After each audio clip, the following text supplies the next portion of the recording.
నిర్మాతల్లో Danayya style చాలా special. ఏది పట్టించుకోని విధంగా సైలెంట్గా ఉండే దానయ్య డబ్బుల విషయంలో చాలా జాగ్రత్తగా ఉంటారు. ఇందుకే ఇప్పుడు విజయ్ ప్రాజెక్ట్ని దానయ్య లైట్ తీసుకున్నాడట.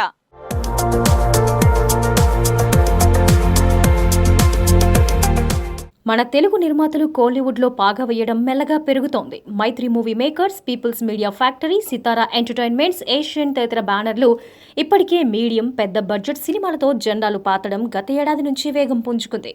ఇక ఇదే కోవలోకి డివివి దానయ్య కూడా భారీ ప్లాన్తో స్కెచ్ సిద్ధం చేసుకున్నారు. రాజకీయ ప్రవేశానికి ముందు విజయ్ చేయబోయే చివరి కోలీవుడ్ మూవీగా ప్రచారంలో ఉన్న పాన్ ఇండియా మూవీని ఈయనే నిర్మిస్తారని 2 నెలల క్రితమే ప్రచారం జరిగింది. ఆ వార్తను దానయ్య ఎక్కడా ఖండించలేదు.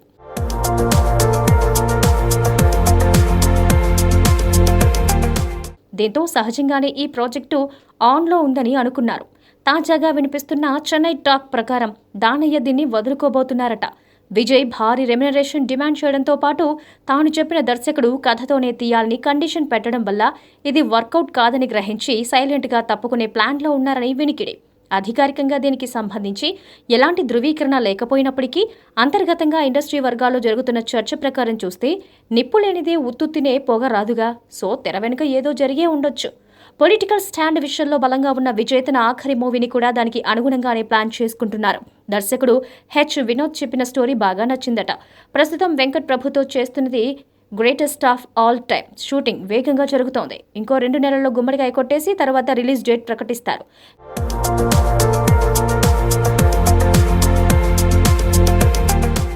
వినోద్ కాకుండా పలువురు ఇతర దర్శకులు విజయ్కు కథలు చెప్పి ఒప్పించే ప్రయత్నం చేశారు.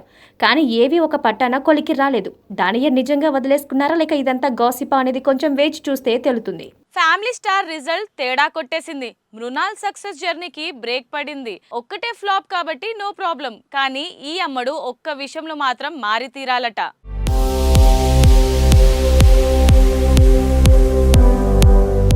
టాలీవుడ్ ఎంట్రీ సీతారామన్తో డెబ్యూ బ్లాక్ బస్టర్ అందుకున్న మృణాల్ ఠాకూర్కు తర్వాత హాయ్ నాన్న అంత గొప్పగా కాకపోయినా మంచి వసూలతో సూపర్ హిట్ ని ఖాతాలో వేసింది. ఇక ది ఫ్యామిలీ స్టార్తో హ్యాట్రిక్ లాంఛనం పూర్తవుతుందనుకుంటే ఇది కాస్త రివర్స్ అయింది. పండగ పుణ్యమా అని ఉగాది రోజు కొంచెం మెరుగ్గా కనిపించిన ఫైనల్ ఫలితం మాత్రం డిజాస్టర్కు తక్కువ కాకపోవచ్చని ట్రేడ్ భావిస్తోంది. 45 కోట్ల బ్రేక్ ఈవెన్ అందుకోవడం ఇప్పుడున్న టాక్కి అసాధ్యమేనని చెప్పాలి. సో మృణాల్ కెరీర్లో మొదటి తెలుగు ఫ్లాప్ నమోదైంది. కొంచెం తీక్షణంగా గమనిస్తే ఇప్పటి వరకు చేసిన 3 సినిమాల్లో మృణాల్ ఠాకూర్ బాగా డబ్బున్న పాత్రలే చేసింది.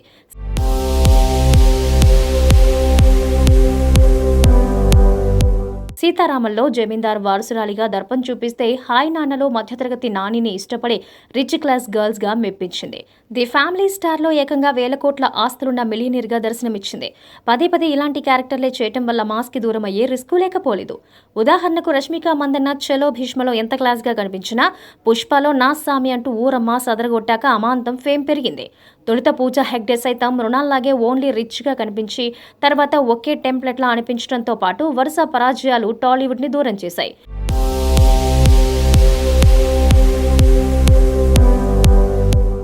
సో ఇలా జరగకుండా ఉండాలంటే మృణాల్ ఠాకూర్ మధ్యతరగతి మహాభారతాల్లో కనిపించాలి.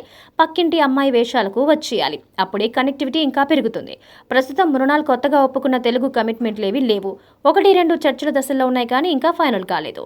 హను రాఘవపుడి చేయబోయే ప్రభాస్ సినిమాలో తననే తీసుకోవచ్చనే టాక్ వచ్చింది కానీ మళ్లీ ఈ కాంబో రిపీట్ కాకపోవచ్చు.